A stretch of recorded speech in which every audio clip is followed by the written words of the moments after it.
Red drops begin to cover the bottom of my eyes and the whole front of my face.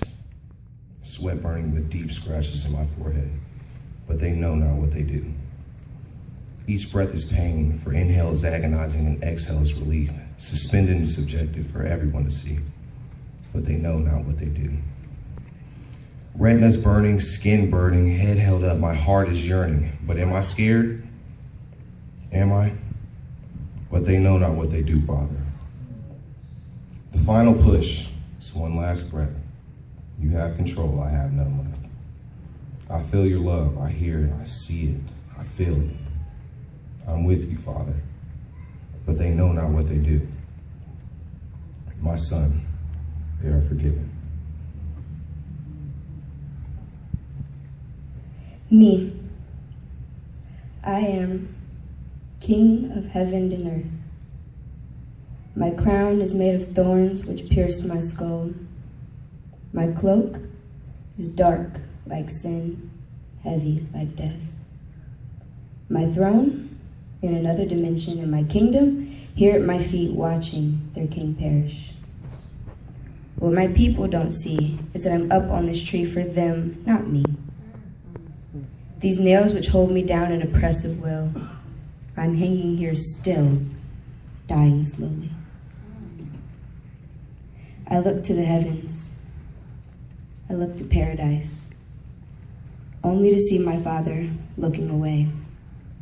Even he has turned from me.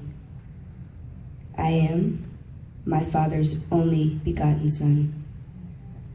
Lord, remember me when you return to your kingdom, this thief says to me. His faith, the key to my kingdom, his faith, the keys to my paradise. Today he will be with me in paradise. This world we are leaving, a world of ignorant yet blessed anarchy.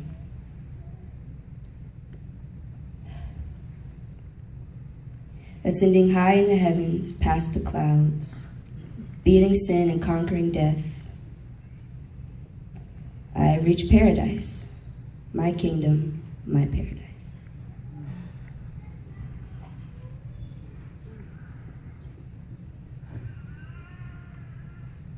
Mother, it was because of your virtue the Father placed me in your womb.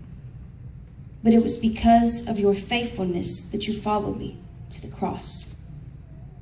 I know you want to cry at this time.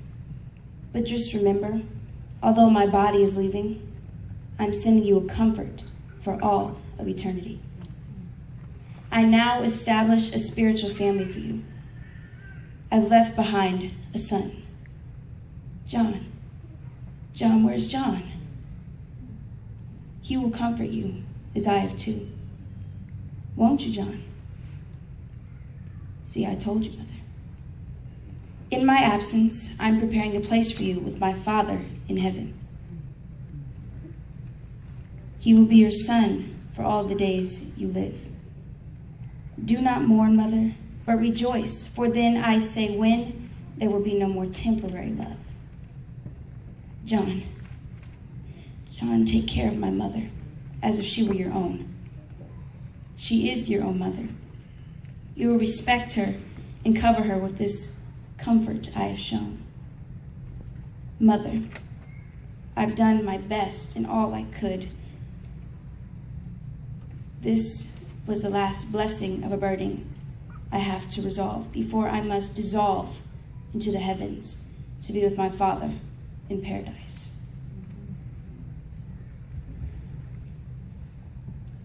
My God, why hast thou forsaken me? Beneath the lashes of the unforgiving sun hangs my weary frame.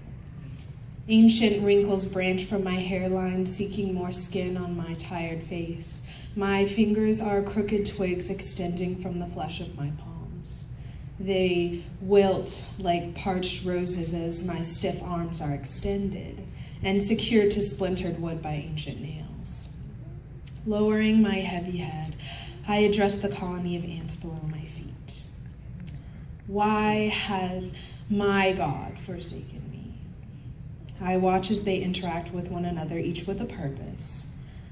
How Sad am I to have less freedom than the naive insects with which race around my bleeding heels.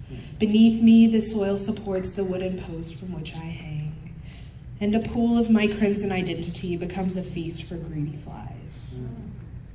My brows fail to deter the stream which flows from my punctured forehead, allowing the thick juice to coat my eyelashes. A cry erupts from my lungs. My Father, why have you forsaken your son?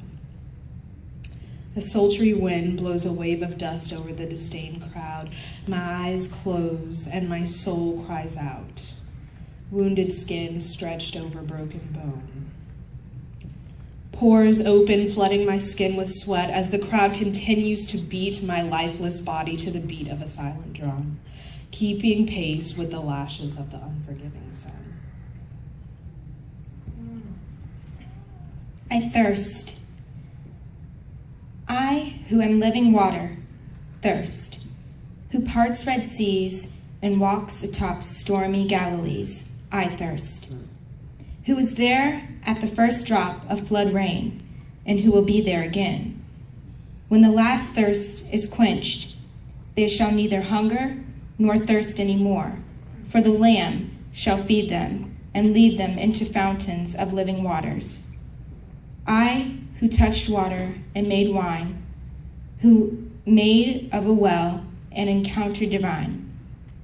With the woman who thirsted for righteousness, I thirst. I, who spoke peace to winded waves, who came as a servant, disciples' feet bathed, lead you by still waters, through maze after maze of dry wilderness, who was baptized in Jordan by one who was less than I am. I thirst. To restore your souls, I thirst.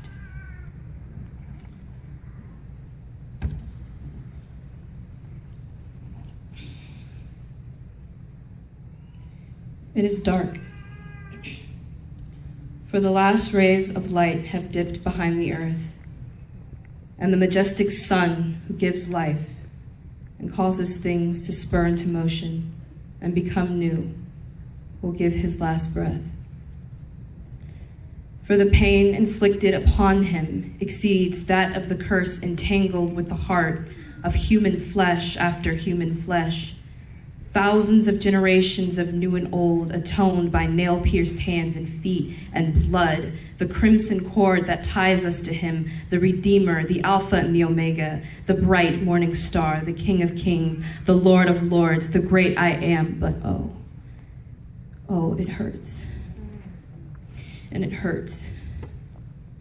And it hurts. His heart trembles beneath his rib cage. For even after it is over, he exhausts.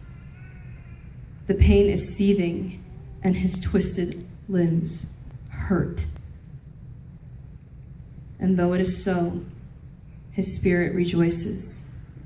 For today, his Father's will has been fulfilled, and he will join him in the unseen kingdom at the right hand of the throne, simultaneously reconciling us back home to him, into the family of God. He trusted and believed and threw his hands up in surrenderance so that we may do the same. Today, he will commit his spirit into majestic hands. The people weep, but the heavens rejoice. It is dark, but the tremble is no more. For the sun will rise.